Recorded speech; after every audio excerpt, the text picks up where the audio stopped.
कुंभकर्ण रामायण कथा के मुख्य पात्र रावण का छोटा भाई था। इनकी माता कैकसी राक्षस वंश की थी एवं पिता विशर्वा ब्राह्मण कुल के। कुंभकर्ण में माता पिता दोनों के गुण विद्यमान थे। माता कैकसी के मन में सत्ता एवं शक्ति का लोभ था, इसलिए वे अपने पुत्रों को पृथ्वी के स्वामी के रूप में देखती थी। और वही पिता विशर्वा ब्राह्मण थे, जिनमें अपार ज्ञान एवं शालीनता थी, और वे उसी तरह से अपने पुत्रों को बनता देखना चाहते थे।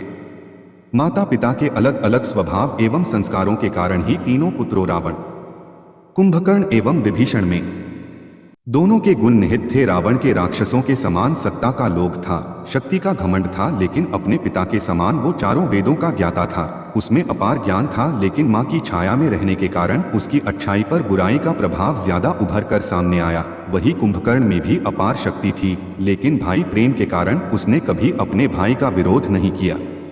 वही विभीषण पर पिता की छाया अधिक थी, इसलिए उसने सदैव अपने भाई रावण को सही गलत का भेद समझाया। बाल्यावस्था से ही तीनों भाइयों ने कई प्रकार से विद्या ग्रहण की।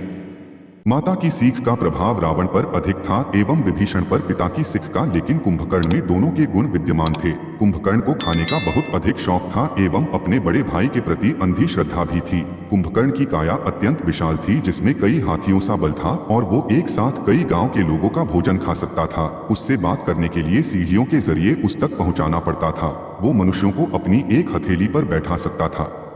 इतना बलशाली होने के बाद भी कुंभकर्ण के द्वारा प्राप्त किया वरदान उसके लिए अभिशाप बन गया था। तीनों भाइयों ने ब्रह्मदेव की कठिन तपस्या करना शुरू किया। कुंभकर्ण के मन में स्वर्ग का आधिपत्य प्राप्त करने की मंशा थी, क्योंकि वो जीवन भर भरपेट भोजन करना चाहता था। उसकी इस इच्छा के कारण सभी देवगण चिंतित थे, क्योंकि अगर उसकी इच्छा पूरी होती तो संसार का संपूर्ण भोजन खत्म हो जाता और सभी जगह त्राही मच जाती। इस समस्या के निवारण के लिए सभी ब्रह्मदेव के पास जाते हैं। तब माता सरस्वती इस समस्या का निवारण करती हैं।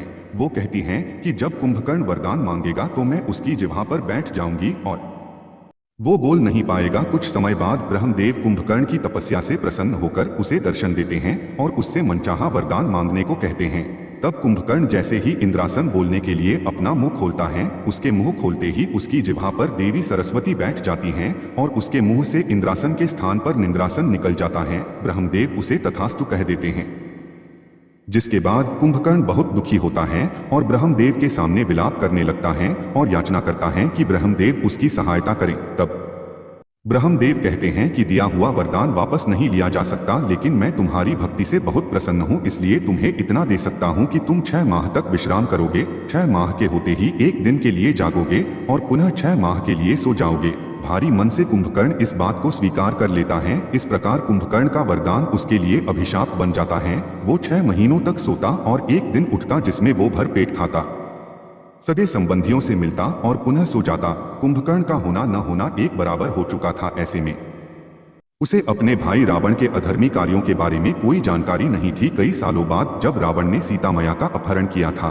तब भगवान राम ने लंका पर युद्ध के लिए चढ़ाई की। युद्ध में राम का पक्ष बहुत भारी पड़ रहा था। ऐसे में रावण को अपने बलशाली भाई कुंभकर्ण की याद आई और उसने उसे जगाने का हुक्म दिया। चूंकि कुंभकर्ण को सोए अधिक समय नहीं हुआ था, उसे जगाने के लिए कई कठिन कार्य किए गए। कई हजार नगाड़े बजाए गए। बड़ी मिन्नतों के बाद कुंभकर्ण की निद्रा टूटी और उठते ही उसने बहुत सारा भोजन खाया और फिर बड़े आश्चर्य से पूछा कि क्या उसे सोए हुए 6 माह बीत गए। तब उसे लंका पर छाए संकट के बारे में विस्तार से बताया गया, जिसे जानने के बाद कुंभकर्ण को भी इस बात का एहसास हो गया कि उसके भाई रावण ने गलत कार्य किया है, और उसने अपने भाई रावण को यह समझाया भी, लेकिन रावण ने उसकी नहीं मानी और कहा अगर वो चाहे तो वो भी विभीषण की तरह उसे छोड़कर जा सकता है। लेकिन भाई प्रेम के कारण कुंभकर्ण ने युद्ध में जाना स्वीकार किया। अगले दिन महाकाय कुंभकर्ण युद्ध भूमि में पहुंचा और चींटियों की भांति राम की वानर सेना को कुचलने लगा। उसे देख सभी डर गए और पूरी सेना में हाहाकार मच गया। तब विभीषण ने कुंभकर्ण के बारे में सभी को विस्तार से बताया। कुंभकर्ण आगे बढ़ता जा रहा था और सेना खत्म होती जा रही थी।